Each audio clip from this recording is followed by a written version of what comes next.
Okay, let's come over and look at the European markets next. Where am I?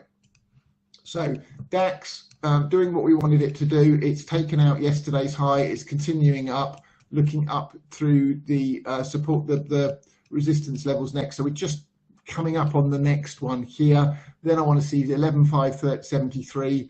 The key one I want is this one, and then watch these fibs here in case this is a 4 in the diagonal and we get the fifth down. It's not what I'm expecting. I think we came deep enough and we hit the right fibs for this to be the completion, and I'm looking for this to be the completion of the larger degree wave 4, and then to head up hopefully to new highs, but same basis as the S&P 500.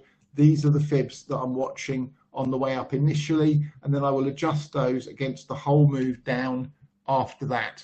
Okay, so that's what I got in the German DAX. UK FTSE, we've taken out the initial level of resistance. Where I want to see it go next is to take out the level of this 4. Thus far I've got a potential 1, 2, little higher, gives me another 1, pull back, and then I want to see it start to accelerate to the upside and ultimately take out 75.52 in the UK FTSE.